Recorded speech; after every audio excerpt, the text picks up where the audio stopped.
वहां से गुजरने वाले बाद लोग यही समझते थे कि ये साहिब हैसियत लोग हैं और मिदार के लिए चंदा देकर जा रहे हैं। शाम का अंधेरा फैल चुका था। शमीना की वहशत बढ़ती ही जा रही थी। उसने कई मरतबा जाने की कोशिश की, लेकिन हर मरतबा शादक ने किसी न किसी तरह उसे रोक ही लिया था।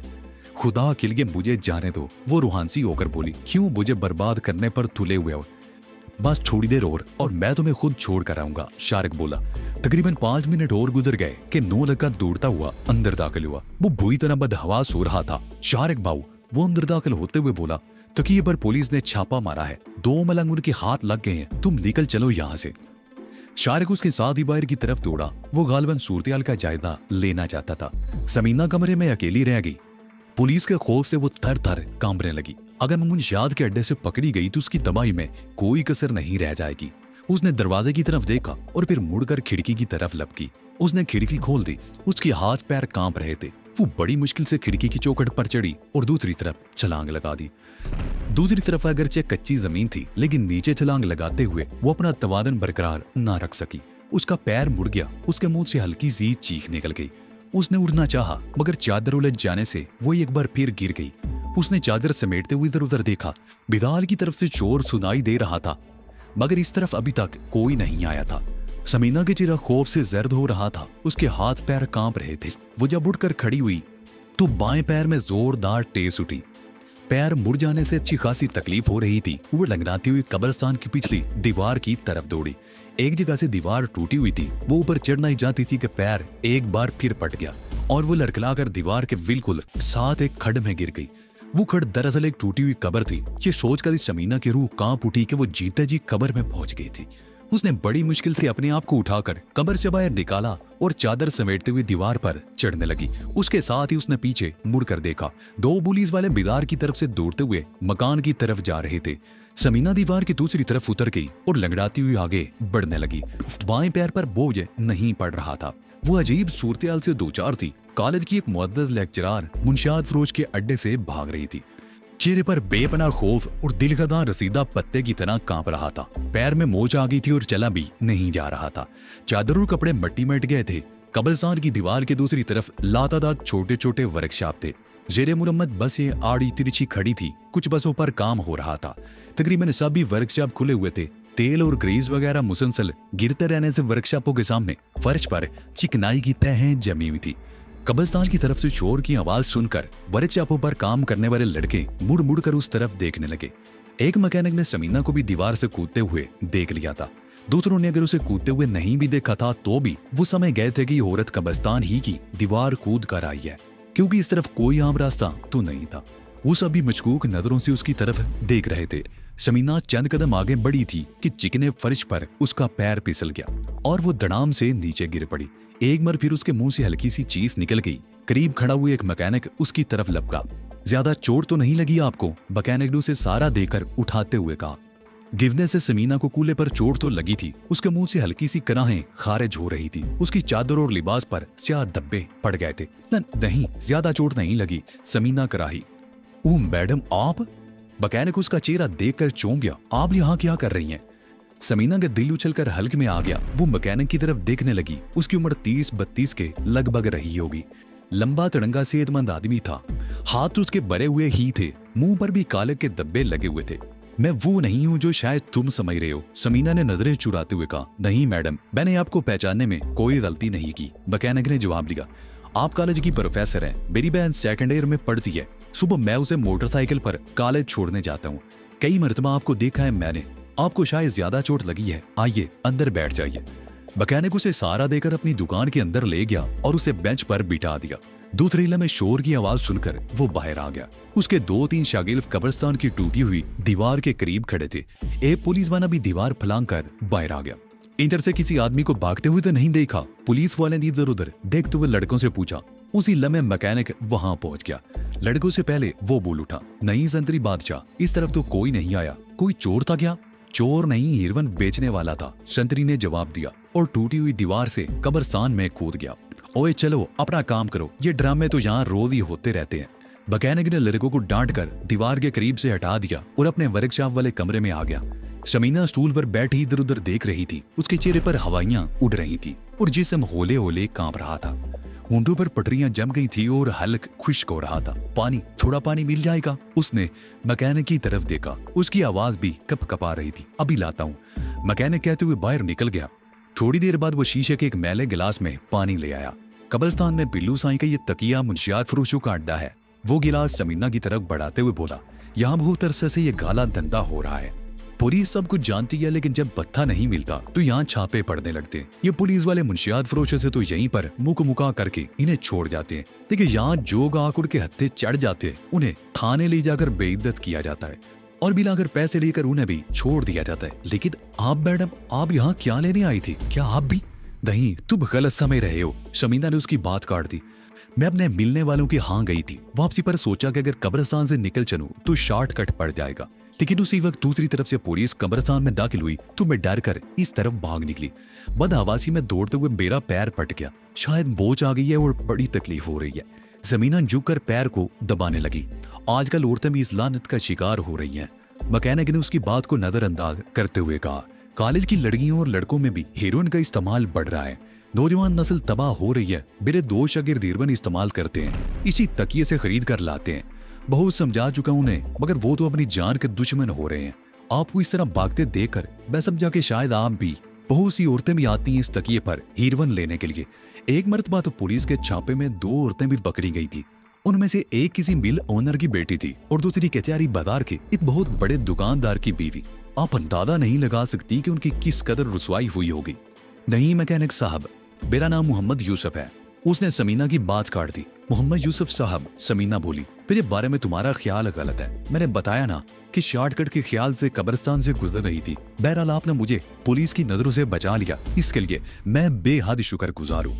अगर आपको ज़हमत ना हो तो रिक्शा मंगवा दें। पैर में बड़ी तकलीफ हो रही है और एक कदम भी मुझे चला नहीं जाएगा। मंगवा देता हूँ रिक्शा। मेरे लायक कोई और खिदमत हो तो शुक्रिया। समीना ने कहा, आपकी इतनी अनायत काफी है। वैसे आपकी बहन का क्या नाम है? कौन सी क्लास में पढ़ती है? 2nd ईयर में। शमाइला नाम है उसका। मैंने खुद भी मैट्रिक कर रखा है। आप बैठिए, मैं लड़के को भेजकर रिक्शा मंगवाता हूँ। मैकेनिक यूसुफ बाहर निकल गया। समीना झुककर जोर जोर से अपना पैर सहलाने लगी। तकलीफ बढ़ गई थी और उसके मुंह से हल्की हल्की शिस्कारियां सी निकल रही थी। कुछ देर बाद रिक्शा वर्कशॉप के सामने आकर रुक गया। शमीना ने उठकर चलना चाहा तो उसके मुंह से बेइख्तियार करा निकल गई। बायां पैर जमीन पर टिकी नहीं रहा था। यूसुफ ने एक हाथ उसकी तरफ बढ़ा दिया। शमीना उसके हाथ का सहारा लेकर लगड़ाती हुई रिक्शे तक आ गई और जब रिक्शे में बैठने लगी तो दफातन उसे अपने रजिस्टर और किताबों का ख्याल आ गया। उसने बदहवासी में इधर उधर देखा, फिर उसका दिल उछलकर हल्क में आ गया। रजिस्टर और किताबें कब्रिस्तान के मकान में उस कमरे में ही रह गई थी जहां वो शारक के साथ बैठी थी। उसे सीने में अपना दिल डूबता हुआ महसूस होने लगा। नोट्स के रजिस्टर पर उसका और कॉलेज का नाम लिखा हुआ था। किताबों पर भी उसका नाम था। रजिस्टर और किताबें यकीनन पुलिस के कब्जे में आ गई होंगी और अब पुलिस को उस तक पहुंचने में कोई दुश्वारी पेश नहीं आएगी। क्या हुआ मैडम? यूसुफ ने उसके चेहरे को तकते हुए पूछा। कुछ नहीं, पैर में तकलीफ बढ़ गई है, समीना ने जवाब दिया। मेरा ख्याल है मोच आ गई है। पहली फुर्सत में किसी जरा वगैरह को दिखाइए और इस तरफ से आप बेफिक्र रहिए। मैं किसी को नहीं बताऊंगा कि आप यहाँ आई थी। शमीना जवाब देने की बजाय रिक्शे में बैठ गई। रिक्शा हरकत में आकर लारी अड्डे में खड़ी हुई लातादाद बसों के इर्द गिर्द चकराता हुआ सड़क पर आ गया। इस वक्त 8 बज चुके थे। लारी अड्डे की वजह से सड़क पर खासा ट्रैफिक था। कहाँ जाना है बीबी आपको? रिक्शे ड्राइवर ने पूछा। दिगलेसपुरा, समीना ने मुख्तसर सा जवाब दिया और सीट की पूछ से टेक लगाकर दांत बेंच लिए। उसके पैर की तकलीफ बढ़ती ही जा रही थी। जब वो नाइला के घर के सामने पहुंची तो 8:30 बज चुके थे। उसके पास पैसे भी नहीं थे। आयशा में वो हैंड बैग लेकर नहीं गई थी। 40-50 रुपए के नोट किताब ही में रखे हुए थे। रिक्शे से उतरते उसने पैर जमीन पर रखना चाहा तो बेइख्तियार करा उठी। उसने पैर की तरफ देखा, तकने के करीब से पैर सूज गया था। ए भैया, जरा इस दरवाजे की घंटी बजा देना, उसने ड्राइवर से कहा। ड्राइवर ने उतरकर घंटी बजा दी। चंद सेकंड बाद ही दरवाजा खुला। वो नाइला का छोटा भाई नदीम था।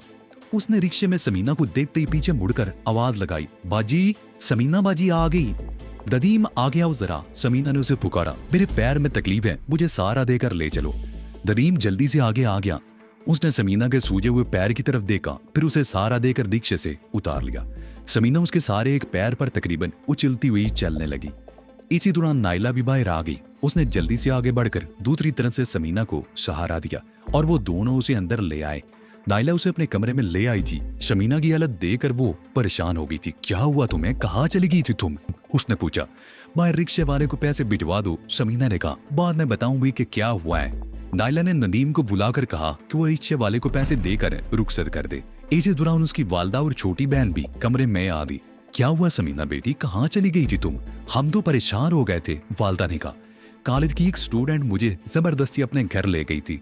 उसके घर वालों ने ये आने नहीं दिया था और तकरीबन 1 घंटे पहले मैं उनके घर से निकलकर तांगे में बैठी तो कुछ ही दूर जाने के बाद तांगे का एक्सीडेंट हो गया। किस्मत अच्छी थी कि बच गई, लेकिन तांगे से गिरने से पैर मुड़ गया है। बड़ी तकलीफ हो रही है। बड़ी मुश्किल से रिक्शे पर बैठ सकी थी। नाइला की वालदा ने उसका पैर देखा। उन्होंने पैर पर हाथ रखकर जरा सी हरकत दी थी कि उसके मुंह से हल्की सी चीख निकल गई। मोच आ गई है, मैं नदीम को भेजकर अच्छे पहलवान को बुलवाती हूँ, वालदा कहती हुई कमरे से निकल गई। अच्छा पहलवान हड्डी जोड़ का माहिर था। गली के मोड़ से जरा आगे जंग बाजार में उसकी दुकान थी। चंद ही मिनट में उसे साथ लेकर आ गया। समीना को पलंग की पट्टी पर इस तरह बिठा दिया गया था कि उसके दोनों पैर लटके हुए थे। अच्छे पहलवान ने उसके पैर को टिटोल कर देखा, टकने में मोच आ गई है। उसने पहले गर्म पानी मंगवाकर सेंकाई की, फिर एक बोतल में भरे हुए तेल से पैर की मालिश करने लगा। तेल मोबाइल ऑयल की तरह गाढ़ा और स्याह था, अजीब सी बू उठ रही थी। अच्छा पहलवान बड़े हल्के हाथ से मालिश कर रहा था। समीना के मुंह से सिसकारियां सी निकल रही थी। उसने दांत पेंच लिए। अच्छे पहलवान ने मालिश करते उसके पैर को जोरदार झटका दिया। समीना के मुंह से चीख निकल गई। वो बुरी तरह मचलने लगी। नाइला और उसकी छोटी बहन ने उसे दोनों बाहों से पकड़ दिया। अच्छे पहलवान ने पैर को 2-3 और झटके दिए, फिर मालिश करने लगा और एक डिबिया में से मटियाले रंग की एक क्रीम निकालकर पैर पर अच्छी तरह मली और पट्टी बांध दी। परेशानी की कोई बात नहीं, 2-3 दिन में बिल्कुल ये ठीक हो जाएगी। कल इसी वक्त मालिश ले लेना काके, मालिश करनी पड़ेगी। अच्छे पहलवान ने आखिरी अल्फाज नदीम की तरफ देखते हुए कहे और अपनी चीजें समेटने लगा। समीना बिस्तर पर लेट गई। उसका चेहरा एकदम पीला हो गया था। पैर को लगाए जाने वाले झटकों से उसे यूं लगा था जैसे उसकी जान ही निकल गई हो। समीना और नाइला रात को उसी कमरे में एक ही पलंग पर सोती थी। रात को नाइला जब उसके लिए उसके साथ पलंग पर लेटी तो उसने पूछा, तकलीफ में कुछ अफाका हुआ या नहीं? हाँ, दर्द की शिद्दत में तो कमी आ गई है, समीना ने जवाब दिया। एक बात तो बताओ समीना, नाइला ने उसके चेहरे की तरफ देखते हुए कहा। असल बात वो थी जो तुमने अम्मी को बताई थी या मामला कुछ और था? कुछ और मामला? क्या मतलब? समीना ने उसे घूरा। मुझसे कुछ छुपाने की कोशिश मत करो समीना, जो बात है मुझे ठीक ठीक बता दो ताकि मैं तुम्हारी कुछ मदद कर सकूं, नाइला ने कहा। मदद? समीना के मुंह से गहरा सांस निकल गया। नहीं, तुम मेरी कोई मदद नहीं अब कर सकती। मैं तो सोच रही हूँ कि मैंने यहाँ कर गलती की, मेरी वजह से तुम लोगों पर भी कोई परेशानी बन सकती है। ये कैसी बातें कर रही हो समीना? नाइला ने उसे घूरा। हमें गैर समझती हो? अपना समझ कर ही तो ये बात कही है मैंने। मैं जिस दलदल से निकलने की कोशिश कर रही हूँ उतना ही उसमें दलती जा रही हूँ। समझ में नहीं आता कि क्या करूँ। मुझ पर एतमाद करो समीना, बात जो भी है कह दो। इस तरह तुम्हारे दिल का बोझ भी हल्का हो जाएगा और मुमकिन है उस मसले का कोई हल भी निकल आए। अगर मेरा दादा गलत नहीं तो मामला उसी तुम्हारे कजन का है जिसका तुमने जिक्र किया था। वो मेरा कजन नहीं है। समीना के मुंह से बेइख्तियार निकल गया। तो फिर कौन है वो? नाइला चौंक गई। मुंशियात का स्मगलर, कातिल है, समीना बोली। क्या मतलब? क्या कहना चाहती हो तुम? नाइला ने उसे घूरा। मुंशियात के स्मगलर और कातिल से तुम्हारा क्या ताल्लुक हो सकता है? उसके जाल में फंस गई हूं नाइला, समीना ने कहा और चंद दमों की खामोशी के बाद शारिक से बस में होने वाली मुलाकात से लेकर अब तक की पूरी कहानी सुना डाली। आखिर में उसकी आवाज भर्रा गई और आंखों में नमी तैरने लगी। काश वो कह रही थी उस रात मुझे उस पर तरस ना आया होता, उसके चेहरे की मासूमियत ने मुझे मुतासर ना किया होता। वो मेरे लिए बेहतरीन मौका था। वो गहरी नींद में सो रहा था। अगर मैं उसी रात उसे पुलिस के हवाले कर देती तो आज मुझे इस तरह जलील और रुसवा ना होना पड़ता। आज सुबह वो कॉलेज के सामने मौजूद था। उसने मुझे देख लिया था और वो सारा दिन वहां खड़ा मेरा इंतजार करता रहा।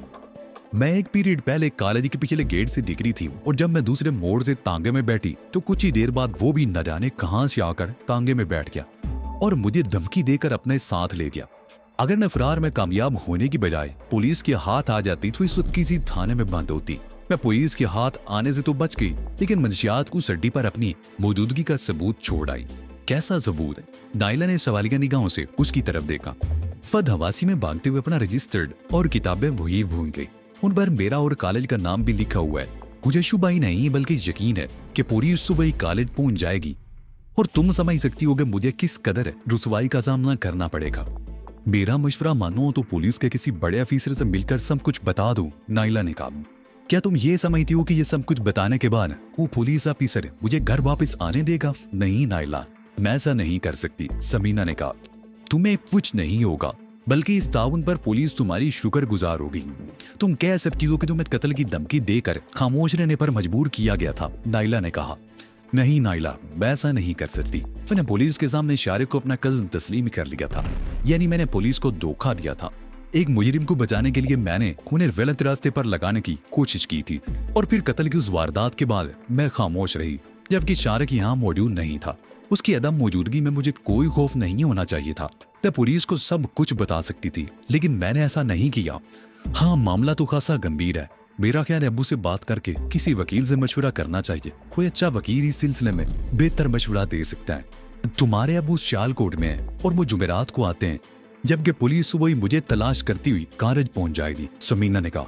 इसका हल भी मैंने सोच लिया है, नाइला ने कहा। तुम कह सकती हो कि रजिस्टर और किताबें तांगे में भूल गई थी, जो किसी और के हाथ लग गई। हो सकता है वो शख्स मंशियात के किसी अड्डे पर गया हो और वो रजिस्टर और किताबें उसने वहां छोड़ दी हों। लेकिन एक ऐसे आदमी ने मुझे वहां से भागते हुए देख लिया था जो ये जानता है कि मैं लेक्चरार हूँ, समीना ने कहा। कौन है वो? नाइला ने चौंक कर पूछा। मोटर मैकेनिक है, कब्रिस्तान की दीवार के साथ ही लारी अड्डे में उसका वर्कशॉप है। लेकिन वो तुम्हें कैसे जानता है? नाइला ने उसके चेहरे पर नजरें जमा दी।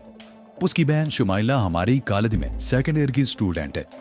उस वो अपनी बहन को छोड़ने के लिए आता है। वो कई मर्तबा मुझे देख चुका है, समीना ने बताया।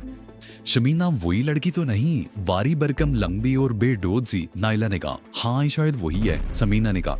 लेकिन उसके भाई को कैसे पता चला कि तुम वहां से भागी हो? कब्रिस्तान की दीवार के साथ ही उसका वर्कशॉप है। उसने मुझे दीवार से कूदते हुए देख लिया था।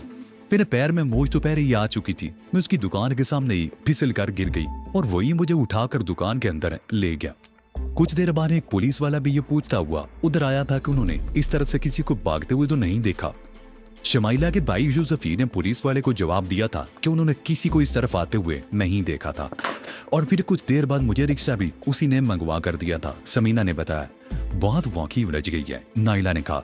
बहना ने शमाइला का वो भाई फूल तौर पर कोई कदम नहीं उठा सकता, और ये जरूरी नहीं कि तुम्हारा रजिस्टर और किताबें पुलिस के हाथ ही आ गई हो। बिलफर्ज पुलिस ने रजिस्टर और किताबों पर कब्जा कर लिया है, और वो मालूमात के रिसू वो कॉलेज आए भी तो मैं संभाल लूंगी, और यही कहूंगी कि तो वो रजिस्टर और किताबें इसी तांगे में भूल गई थी। लेकिन इधर पुलिस यहाँ तुम्हारे घर पहुंच गई तो, समीना बोली। ऐसा नहीं होगा, नाइला ने जवाब दिया। तुमने मुझे सब कुछ बता दिया है, अब मेरे घर वालों की तरफ से परेशान होने की जरूरत नहीं। मेरी अम्मी और अब्बू तुम्हें अच्छी तरह जानते हैं। आज मंगल है, परसों शाम को अब्बू आ जाएंगे। उनसे बात करूंगी, इस मसले का कोई ना कोई हल निकल ही आएगा।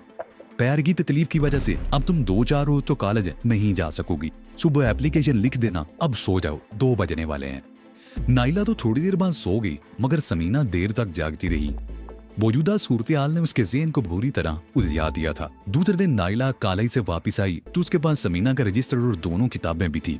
उसने बताया कि 2 पुलिस वाले कॉलेज आए थे। वो रजिस्टर और किताबों के हवाले से उसके बारे में मालूमात हासिल करना चाहते थे। फिर क्या बात हुई, समीना ने पूछा। वो दोनों पुलिस वाले प्रिंसिपल से मिले थे। प्रिंसिपल को मालूम है कि तुम आजकल मेरे यहाँ रह रही हो। उन्होंने मुझे बुलाया। मैंने ये फर्जी कहानी सुना दी कि कॉलेज से निकलने के बाद तुम जिस तांगे पर बैठी थी उसकी टक्कर हो गई। गिरने से तुम्हारे पैर में चोट आ गई और तुम बदहवासी में रजिस्टर और किताबें भूलकर रिक्शे पर बैठकर चली गई थी। बाद में ये रजिस्टर और किताबें किसी ऐसे शख्स के हाथ लग गई होंगी जिसका उस मंशियात के अड्डे पर आना जाना हो, और उसने ये चीजें वहां डाल दी हो। फिर उन्होंने ये रजिस्टर और किताबें कैसे दे दी हो, समीना ने पूछा। उन्हें मेरी बात का यकीन करना पड़ा और वो भी ये चीजें देकर वापस चले गए। इस तरह बात खत्म हो गई, नाइला ने मुस्कुराते हुए जवाब दिया। अगर बात इस तरह टल गई ये तो मेरा ख्याल है फिलहाल तुम अपने अब्बू से बात मत करो, समीना ने कहा। क्यों, नाइला ने उसे घूरा। क्या तुम इस तरह उलझनों में फंसी रहना चाहती हो या इस जाल से खुद नहीं निकलना चाहती? ये बात नहीं है, समीना ने कहा। मैं जरा सोचना चाहती हूँ। वकील से मशवरा करने का मतलब ये होगा कि बात आगे निकल जाएगी। मैंने अभी घर वालों को भी इस मसले से आगाह नहीं किया और मैं सोच रही हूँ कि 1-2 दिन के लिए डैडी को यहाँ बुला लूं, उन्हें सब कुछ बता दूं और वो तुम्हारे अब्बू से मशवरा करें। अगर मेरे डैडी को किसी और जरिए से पता चला तो वो क्या सोचेंगे? जैसे तुम्हारी मर्जी, नाइला ने कंधे उचका दिए। लेकिन जो कुछ सोचना है जल्दी सोच लो, मामला बेहद संगीन है। अगर पुलिस ने उस कत्ल का सुराग लगा लिया और शारिक पकड़ा गया तो वो तुम्हारा नाम लेने में जरा भी नहीं हिचकिचाएगा। या अंदर पुलिस तहकीकात करते हुए पहले तुम तक पहुंच गई तो भी मुश्किल हो जाएगी, इसलिए जो फैसला करना है जल्दी कर लो। ठीक है, मैं डैडी को खत लिखकर बुलवा लेती हूँ।